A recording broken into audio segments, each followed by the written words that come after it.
నా పేరు యుక్తశ్రీ మయూక. నేను వివిఐటి కాలేజ్లో విద్యార్థినిగా చదువుతున్నాను. ప్రతి సంవత్సరం మేము ఇట్లాగా మట్టి వినాయకులను చేసి మాకు చుట్టుపక్కల ఉన్న వారందరికీ, గుంటూరులో ఉన్న ప్రజలందరికీ డిస్ట్రిబ్యూట్ చేయడం అనేది జరుగుతుంది. ప్రతి సంవత్సరం 2000 విగ్రహాల నుంచి 5000 విగ్రహాల వరకు మేము చేసి అందరికీ ఫ్రీ ఆఫ్ కాస్ట్గా డిస్ట్రిబ్యూట్ చేస్తాము. దీనికి మేము ఇది చేయాలనుకోవడానికి మా మెయిన్ మోటో వచ్చేటప్పటికి ప్రతి సంవత్సరం ఎన్నో విగ్రహాలు ప్లాస్టర్ ఆఫ్ ప్యారిస్తో తయారు చేయబడుతున్నాయి. కానీ ఈ విగ్రహాలు నిమజ్జనం చేశాక ఆ నీళ్ళల్లో ఉన్న ఆక్వాటిక్ లైఫ్కి కానీ, అక్కడున్న జీవరాశులకు కానీ, చుట్టుపక్కల ఉన్న మొక్కలకు కానీ ఎంతో హాని అనేది జరుగుతుంది. చాలా కార్బన్ ఎమిషన్ అనేది జరుగుతుంది. కానీ ఎప్పుడైతే మనం ఈ మట్టి వినాయకుల్ని, మట్టితో చేసిన వాటిని నిమజ్జనం చేస్తామో మట్టిలో మట్టి కలవడం వల్ల ఎటువంటి హాని జరగదు ఎన్వైర్న్మెంట్కి.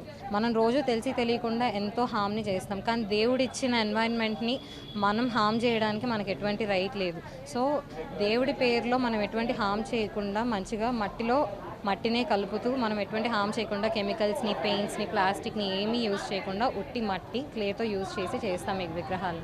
రోజంతా ఇలాగ మేము ఫ్రెండ్స్ అందరితో కలిసి టైం స్పెండ్ చేసి విగ్రహాలు తయారు చేసి నలుగురికి డిస్ట్రిబ్యూట్ చేయడం వల్ల ఎప్పుడు ఆ ఫోన్లు, ల్యాప్టాప్లతో టైం స్పెండ్ చేయడం కన్నా మాకు చాలా బెటర్గా అనిపిస్తుంది, హ్యాపీగా అనిపిస్తుంది. ఎప్పుడో ఒకసారి చేసేదన్నా పర్యావరణానికి మనకి మంచి చేస్తుందని చెప్పి మేము నమ్ముతున్నాం. అందరూ సాయిల్తో చేసిన వినాయకుల్ని వాడాలని చెప్పి కోరుకుంటున్నాం. వివా స్కూల్లో చదువుతున్నాను. ఇప్పుడు మనము గణేష్ని పిఓపితో తయారు చేస్తాం. అంటే ప్లాస్టిక్ ఆఫ్ ప్యారిస్.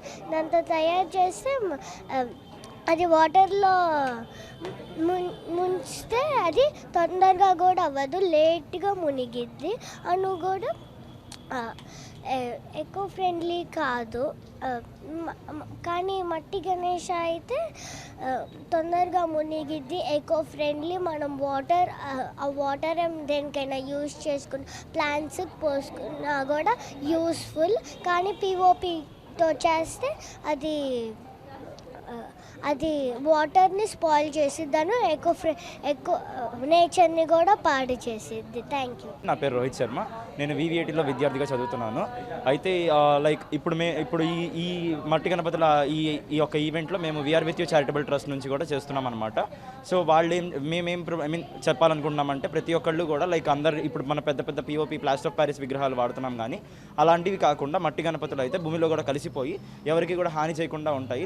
దానివల్ల మనం పూజించే వినాయకుడిని ఏ రూపంలో పూజించినా కూడా మనకి ఒకటే మంచి జరుగుతుంది. కాబట్టి ఈ వినాయక చతుర్థి నుంచి అందరూ కూడా ఎకో ఫ్రెండ్లీ గణేశాన్ని వాడాలని కోరుకుంటున్నాం. Thank you. ప్రొఫెసర్గా పనిచేస్తున్నాను వివిఐటి కాలేజీలో. వీళ్ళంతా ఎన్ఎస్ఎస్ కోఆర్డినేటర్ కూడా ఉంటున్నాను. సో పర్యావరణాన్ని సంరక్షించడం కోసం ప్లాస్టర్ ఆఫ్ ప్యారిస్ని నిషేధించి ఈ మట్టి విగ్రహాలను ఉపయోగించడం వల్ల సొసైటీకి చాలా యూస్ఫుల్గా ఉంటుంది. మనం ఇప్పుడు అబ్జర్వ్ చేస్తున్నాం, మన వాతావరణాన్ని కూడా గ్లోబల్ వార్మింగ్ వల్ల సమ్మరు ఉన్నట్టుండి ఎక్కువ అవుతుంది, వింటర్ సీజన్ ఎక్కువ ఉంటుంది, వర్షాలు కూడా ఎక్కువ వస్తున్నాయి. కాబట్టి దీన్ని మనం పర్యావరణాన్ని కాపాడుకోవాలంటే ఇది మన దగ్గర ఉన్న ఒకనొక ఆపర్చునిటీ ఇది. సో దీన్ని మనం జాగ్రత్తగా కాపాడుకుంటే ఎంతో బాగుంటుంది. Thank you sir. పిల్లలందరికీ ప్లస్ సమాజంలో కూడా పర్యావరణం గురించి అవగాహన పెంపొందించడానికి మట్టి వినాయకుడి వాళ్ళ ఉపయోగాలు పిల్లలందరికీ తెలియడానికి మేము స్కూల్ మొదలైనప్పటి నుంచి ఎవ్రీ ఇయర్ మా పిల్లల చేతే మట్టి వినాయకుడిని తయారు చేపించి అందరికీ పంచుతూ ఉంటాము. దాదాపు 1500 వినాయకుడిని పంచుతామండి ఎవ్రీ ఇయర్. మా పిల్లలకి అవగాహన వస్తుంది, ప్లస్ జనాలకు కూడా అవగాహన కోసం. పొల్యూషన్, మెయిన్ వాటర్ పొల్యూషన్ కానీ అది ఎకో ఫ్రెండ్లీ ఐడల్స్ అంటాము. వాటర్ పొల్యూషన్ జరగకుండా ఉంటుంది మెయిన్ యూజ్. అది వాళ్ళకి ఒక కనెక్షన్ అనేది కూడా, వాళ్ళు తయారు చేసుకున్న వినాయకుడిని వాళ్ళే పూజించడం అనేది, వాళ్ళు తయారు చేసుకున్న గాడ్, ఆ కనెక్షన్ కూడా ఉంటుంది పిల్లలకి. సో వాళ్ళు తయారు చేసుకొని దాన్నే ఇంటికి తీసుకెళ్ళి పూజించుకోవడం అనేది it's very important. So Vinayaka Chavithi శుభాకాంక్షలు.